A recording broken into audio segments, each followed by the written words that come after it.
आज के live spiritual talk show में हम आप सभी का स्वागत करते हैं। जैसा कि आप जानते हैं, इस कार्यक्रम में हम स्पिरिचुअल वर्ल्ड से अलग अलग सेलिब्रिटीज को बुलाते हैं, जिनके ज्ञान को फॉलो करके हम अपने शुद्ध स्वरूप की ओर अग्रसर हो सकते हैं। सो लेट्स गेस कि आज के हमारे स्पेशल गेस्ट कौन हो सकते हैं। आपके क्लूज हैं तप का एक भेद, जिसके अंतर्गत व्यक्ति अपने शरीर को धर्म का साधन बनाता है। काय सिद्धि का एक ऐसा प्रयोग जिसके द्वारा शरीर की सहिष्णुता को बढ़ाया जा सकता है। काय क्लेश, काय क्लेश, काय क्लेश, काय क्लेश, काय क्लेश। तो आज हमारे बीच पधारे हैं श्रीमान काय कलेश जी। आपके इंटरव्यू के लिए मैं आमंत्रित करता हूँ राज शमानी जी और रणवीर अलाहाबादिया जी को। जैसे दूध को गर्म करने के लिए एक मजबूत बर्तन की आवश्यकता होती है, जो स्वयं को सुरक्षित रखते हुए तब तक तेज आंच को सहन कर सके जब तक दूध पूरा गर्म न हो जाए। वैसे ही स्पिरिचुअल वर्ल्ड में कर्म शरीर को तपाने के लिए हमें एक सहिष्णु औदारिक शरीर की आवश्यकता रहती है, जो श्रीमान काय क्लेश जी के बिना संभव ही नहीं है। तो निर्जरा के 12 भेदों में से 6 बाह्य तपों में प्रधान व कठोर तप आज हमारे बीच उपस्थित है श्रीमान काय कलेश जी। हम सभी उनका स्वागत करते हैं। तो सबसे पहले मैं आमंत्रित करता हूँ हमारी प्रवास व्यवस्था समिति के सम्मानित पदाधिकारियों को। आप कृपया यहाँ पधारे और आदरणीय अतिथि का परिचय जनता को दें। काय का अर्थ है शरीर और क्लेश अर्थात तपाना अथवा साधना। काय क्लेश का अर्थ है शरीर को साधना। जिस प्रकार शस्त्र को तीक्ष्ण बनाने के लिए उस पर धार की जाती है, उसी प्रकार शरीर को साधना के लिए योग्य बनाने के लिए काय क्लेश तप आवश्यक है। काय क्लेश तप करने के अनेक प्रयोग हो सकते हैं, जैसे कि संपादासन, वीरासन, गोदोहिकासन, कायोत्सर्ग आदि के नृत्य अभ्यास के द्वारा लंबे समय तक एक ही आसन में शरीर को साधना। हालांकि धार्मिक जगत में आपका एक मजबूत स्थान है, लेकिन फिर भी मेरे मन में एक प्रश्न उठता है कि शरीर को इतना कष्ट क्यों देना चाहिए? शरीर के साथ इतनी दुश्मनी क्यों है आपकी? अच्छा प्रश्न है।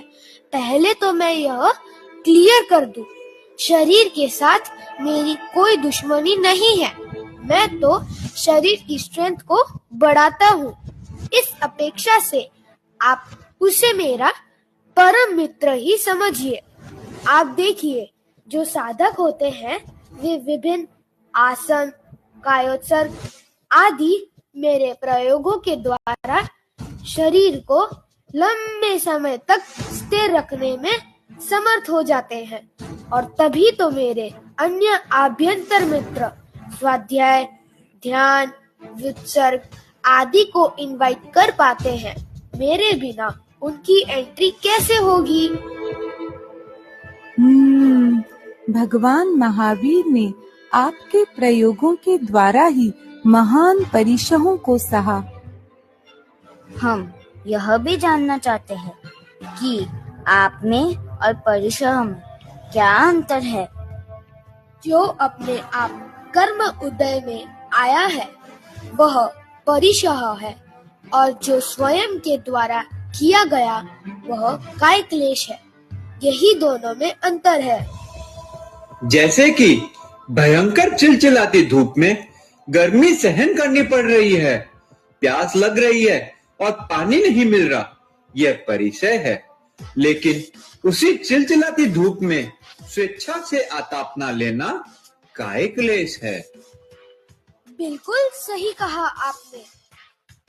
जैसा कि चंद कौशिक सर्प ने जब भगवान महावीर से धर्म को समझा तो उसने अनशन करके अपने मुंह को तो बांबी में डाल दिया, लेकिन अपने शरीर को बाहर छोड़ दिया।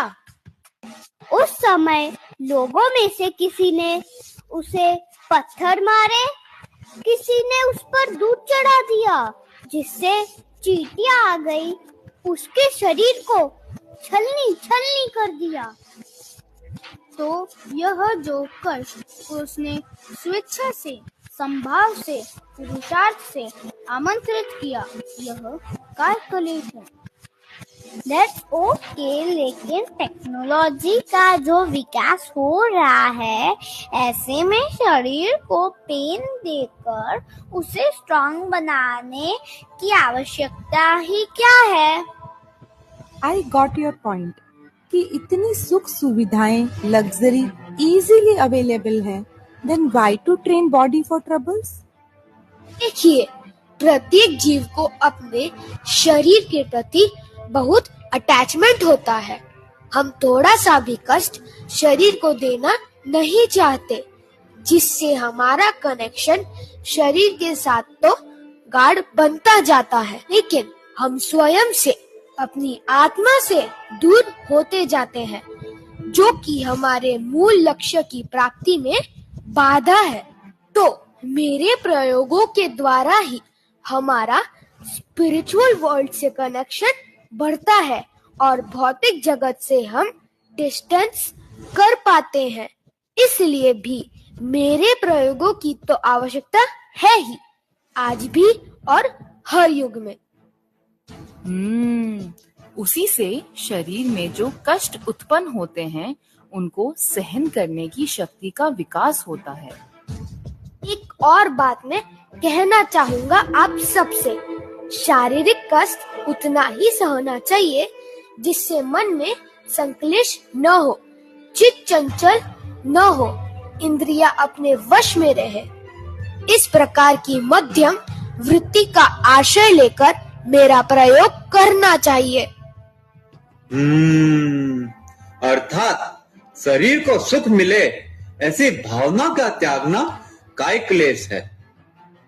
वर्तमान युग में यदि आपको काय क्लेश का उत्कृष्ट उदाहरण देखना है तो जैन श्वेतांबर 13 पंथ धर्म संघ के 11वें आचार्य श्री महाश्रमण जी के दर्शन करने चाहिए। हाँ, मैं अभी कोबा में उनके दर्शन करने गई थी। मुझे तो आश्चर्य होता है कि कैसे कोई व्यक्ति घंटों घंटों तक एक ही आसन में बैठा रह सकता है। यह भी केवल 1-2 दिन के लिए नहीं, यह तो इनका प्रतिदिन का क्रम है। सिर्फ यही नहीं, बल्कि दोनों हाथों को ऊपर उठाकर बार बार श्रद्धालुओं को जयकारा देते हुए उन्हें आध्यात्मिक संबल और प्रोत्साहन देना, क्या यह काय क्लेश का उत्कृष्ट उदाहरण नहीं है? बिल्कुल सही कहा आपने। मेरी उत्कृष्ट साधना के दर्शन आप आचार्य श्री महाश्रमण जी में कर सकते हैं। आपसे मिलकर हमें आपको समझने का मौका मिला। हम तहे दिल से आपके आभारी हैं। हम एक महान साधक गुरु के शिष्य हैं, अनुयायी हैं। सम्यक दर्शन सहित किया गया काय क्लेश तप अनंत बल की वृद्धि व कर्मों की अनंत निर्जरा का साक्षात कारण है।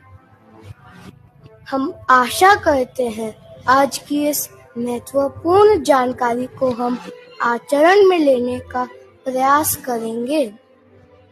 हम सभी गुरुदेव के प्रति श्रद्धा भक्ति को बढ़ाते हुए मर्यादा पूर्वक दर्शक से साधक बनने की दिशा में आगे बढ़ेंगे।